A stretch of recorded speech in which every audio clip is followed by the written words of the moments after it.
Sebelum lanjut, jangan lupa subscribe dulu channelnya, dan nyalakan lonceng notifikasi, agar tidak ketinggalan update video islami terbaru, dari channel Termometer Islam. Terima kasih sudah berkunjung, semoga sehat selalu. Lalu pastornya kemana itu? Pastor Katolik nggak beristri kan? Jangan dibilang bahwa saya, Ustadz bilang tadi pendeta tapi ada istri, masuk Islam dengan istri anak. Ya kalau pendeta beristri, pastor nggak beristri. Pendeta pimpinan Protestan, kalau pastor pimpinan Katolik. Pastor tidak beristri, betul tidak beristri, tapi biarawati siapa yang injeksi hamil? Tanya tuh Ibu Haja Irene, kan beliau dari mantan biarawati, hamil juga. Kan udahlah, paling bagus agama Islam inilah agama yang tidak munafik. Kalau mampu silakan 2, 3 pun boleh, sampai pun jadi, asal mampulah kan. Alhamdulillah, masuk Islam juga nggak miskin saya, masuk di mana-mana. Tadi malam pulang dari ceramah, mampir ke warung kopi, begitu mau bayar ada yang bayarkan, temannya Ustadz Solmed, Ustadz Somad, Pak Saril, kepala KUH di Ermolek. Ya, di mana-mana nggak pernah susah. Masuk ke pasar-pasar, masuk ke toko-toko. Saya bilang, Mak, jadi Ustadz ini gratis terus, enak betul ini. Bahkan ini mau makan habis ceramah sudah dikasih tahu sama Pak Haji apa ini Amrizal, sudah Ustadz nanti kita habis ceramah baru makan. Oh iya, memang saya begitu, nggak mau makan dulu sebelum ceramah. Itu orang pemalas itu. Ayo Ustadz makan. Oke, siap, insyaallah. Bukan zaman sekarang itu, men. Yang begitu, coba tanya Ustadz Somad, nggak laku yang begitu sekarang. Jamaah carian terbuka, yang polos, yang jujur, istiqomah di jalan Allah. Kalau yang begitu-gitu, soalnya jauh, saya bawa mobil agak kurang sehat. Permainan yang manis. Udahlah, begitu-gitu sudah apa? Jadi kami bukan mu'alaf. Kalau mu'alaf, orang yang dibujuk. Kami nggak ada yang bujuk. Kami dulu waktu masih Kristen memang fanatis. Bahkan saya bukan pendeta yang bertugas memimpin jemaat, tetapi saya yang mempendetakan para pendeta. Jadi saya adalah datuk mbahnya kapir. Ini dokumen saya mempendetakan para pendeta. Saya sengaja membukukannya karena terlalu banyak fitnah. Saya bukan Saifuddin Ibrahim, bukan Yusuf Roni yang murtad dari agama Islam lalu membawa-bawa nama bekas ustadz. Nggak percaya saya kalau ada ustadz murtad, itu nggak percaya. Nggak percaya. Ustadz itu nggak pernah murtad. Pendeta masuk Islam banyak pendeta masuk Islam. Di zaman para nabi sudah banyak. Di zaman para sahabat sudah banyak pendeta ahli kitab masuk Islam. Bahkan yang paling tahu rahasia tentang Islam itu adalah ahli kitab. Dari mana mereka tahu? Dari mana mereka tahu? Dari dalam, enggak, pendeta belum zaman Taurat, Pak. Pendeta mengetahui Islam itu benar berdasarkan susunan manuskrip Holy Quran. Ini sejarah. Di zaman Musa, Allah memberikan kitab Taurat. Taurat itu bukan dalam bentuk buku. Taurat itu tertulis di atas 2 loh batu, 5 and 5, yang disebut dengan the 10 commandments, 10 perintah bagi Bani Israel.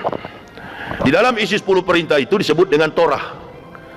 Dalam studi teologi Kristen itu, Old Testament, perjanjian lama, disebut dengan Tenak, Torah, Nebiim, Ketubim. Torah adalah kitab Taurat, Nebiim itu kitab Nabi-Nabi, Ketubim itu kitab syair.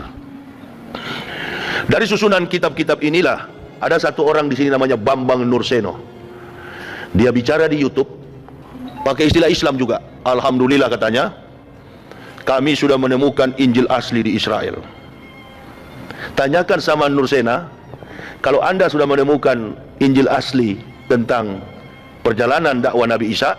Lalu bagaimana dengan sebuah buku yang ditulis seorang penulis Amerika yang berjudul The Dead Sea Scrolls, naskah laut mati, gulungan naskah laut mati.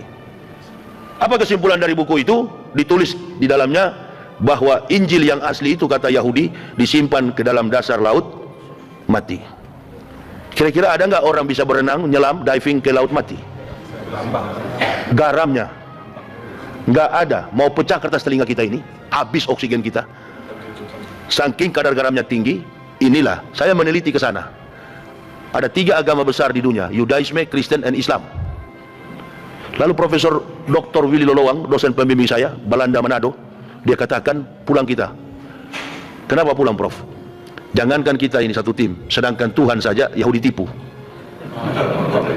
Mana mungkin ada? Kalau ada, kenapa disimpan di laut mati? Berarti tidak bisa, ini omong kosong. Jadi yang ada, yang mereka temukan di Israel itu bukan di laut mati, di Gua Qumran. Gua Qumran itu adalah naskah-naskah terpotong-potong, sepenggal-sepenggal naskah yang merupakan kitab para nabi, Nebiim, bukan Injil. Injil itu tidak pernah terbukukan dalam bentuk manuskrip. Dia dibawa oleh Al-Masih ketika Al-Masih diangkat oleh Allah. Isa ibnu Maryam Ruhulillahi wa kalimatullah. Ada 3 agama besar di sana, dan sampai hari ini masih diyakini oleh orang Yahudi. Nama agama mereka adalah Yudaisme. Kitab mereka bukan Taurat, kitab mereka adalah Talmud. Kita di Indonesia ini menganggap orang Yahudi kitabnya Taurat. Taurat dulu nenek moyang Yahudi. Perhatikan baik-baik, saya jelaskan ini. Jadi Taurat itu tidak diwariskan kepada anak cucu Israel, karena meninggalnya Musa, sepeninggalnya Musa, wafatnya Musa, Taurat itu raib. Tidak ada satupun ahli geologi yang mampu membuktikan, ahli bibliologi yang bisa membuktikan ini catatan Taurat asli, karena dia memang tertulis di atas loh batu, bukan di kertas begini. Ada anak muda bilang di Pekanbaru, Ustadz, bapak saya punya Injil asli. Hebat sekali ya, kapan bapakmu ketemu Nabi Isa? Ini Injil juga tidak terbukukan dalam bentuk buku. Tadi malam ada yang bertanya kepada saya tentang The Gospel of Barnabas, Injil Barnabas. Injil itu melekat pada lisan Nabi Isa. Isa diangkat oleh Allah, Injil jelas ikut, otomatis ikut. Adakah kira-kira jejak fakta historik yang memungkinkan seorang ahli bisa membuktikan Taurat dan Injil asli? Ada kira-kira? Nggak ada. Kembalilah wahai manusia, Taurat dan Injil asli itu nanti ada ketika diutusnya Ahmad bin Abdullah. Kalau bapak ibu mendapatkan keterangan tentang Isa dan ibunya di dalam Al-Quran, maka itulah Injil. Bapak dan ibu mendapatkan perjalanan Musa, Exodus dan bangsanya Israel, maka itulah Taurat. Bapak mendapatkan, ibu mendapatkan kisah tentang perjalanan Daud dan Sulaiman, Nabi, maka itulah Zabur, Mezmur, Elehadebarim.